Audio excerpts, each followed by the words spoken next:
TNPSC students அனைவருக்கும் வணக்கம். இந்த வீடியோவில் மார்ச் 10ஆம் தேதிக்கான கரண்ட் அஃபேர்ஸ் ஃபுல்லாக பார்க்க போகிறோம்.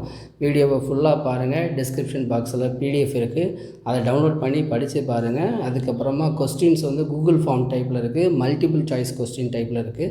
அந்த கொஸ்டினே அட்டன் பண்ணிப்பாங்க. உங்கள் ஸ்கோர் என்ன அப்படிங்கிறத கமெண்ட்டில் சொல்லுங்கள். ஃபஸ்ட்டு டாப்பிக்காக இந்தியா பற்றி பார்க்கலாம். இந்தியாவில் கனரக வாகனங்களுடைய தேவை வந்து அதிகமாக இருக்குது. இந்த கனரக வாகனங்கள் அப்படின்னா என்னென்னா பஸ்ஸு, பெரிய பெரிய ட்ரக்கு, அது மாதிரி விஷயங்கள் தான் கனரக வாகனங்கள்.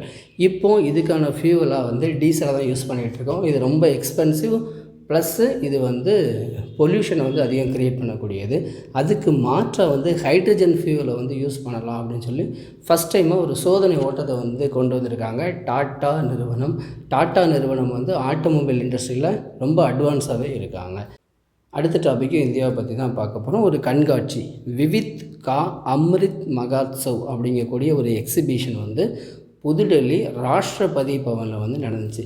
இந்த கண்காட்சி எதை பற்றி அப்படின்னா, இந்தியா வந்து பொதுவாகவே வந்து நிறைய வேற்றுமைகளை கொண்ட நாடு. ஒரு மாநிலத்துக்கு ஒரு விதமான மரபு, கலாச்சாரங்கள், புவியியல் அமைப்பு, அரசியல், இந்த மாதிரி நிறைய வேற்றுமைகள் இருக்குது. ஸோ வந்து அதெல்லாம் காட்சிப்படுத்தணும் அப்படிங்கிறதுக்காக தான் இந்த கண்காட்சி நடத்தியிருக்காங்க. போன வருஷம் வந்து வட மாநிலங்கள் பேஸ் பண்ண கண்காட்சியாக இது நடந்துச்சு. இந்த வருஷம் எப்படி நடக்குதுன்னா, சவுத் ஸ்டேட்ஸான பாண்டிச்சேரி, தமிழ்நாடு, கேரளா, கர்நாடகா, ஆந்திரா, தெலுங்கானா, இந்த ஸ்டேட்ஸ் எல்லாம் வந்து அவங்களுடைய மரபுகளை வந்து எக்ஸிபிஷன் பண்ணுற மாதிரி இந்த வருஷம் டிசைன் பண்ணியிருக்காங்க. அடுத்ததாக ஒரு மாநாடு பற்றி பார்க்க போகிறோம். ராஜஸ்தானோட கேபிட்டலான ஜெய்ப்பூரில் ஒரு மாநாடு நடந்திருக்கு. இது வந்து 3R மறுசுழற்சி முறை பேஸ் பண்ண ஒரு மாநாடு. 3R அப்படின்னா ரீசைக்கிள், ரீயூஸ், ரெடியூஸ், இந்த மூணோட ஷார்ட் ஃபார்ம் தான் 3R அப்படின்னு சொல்கிறோம். இதை பற்றி டீட்டெயிலாக பார்க்க போகிறோம். ஆசியா மற்றும் பசிபிக் பகுதிக்கான 12வது பிராந்திய 3R மற்றும் மறுசுழற்சி பொருளாதார மன்றம் தான் இங்கே நடந்திருக்கு. இதனோட நோக்கம் என்ன அப்படின்னா, நிலையான உற்பத்தி. ஸோ கண்டினியூவஸான ப்ரொடக்ஷன் வேணும். அந்த ப்ராடக்டை கன்சியூமர் வந்து எந்த மாதிரி கன்சியூம் பண்ணுறாங்க, எப்படி வந்து ரீயூஸ், அந்த 3R கான்செப்டை எப்படி அப்ளை பண்ணுறாங்க, இந்த மாதிரியான நோக்கம் தான் வந்து இதோட நோக்கமாக இருக்குது. அடுத்ததாக வந்து இராணுவம் பற்றின ஒரு நியூஸ் பார்க்க போகிறோம்.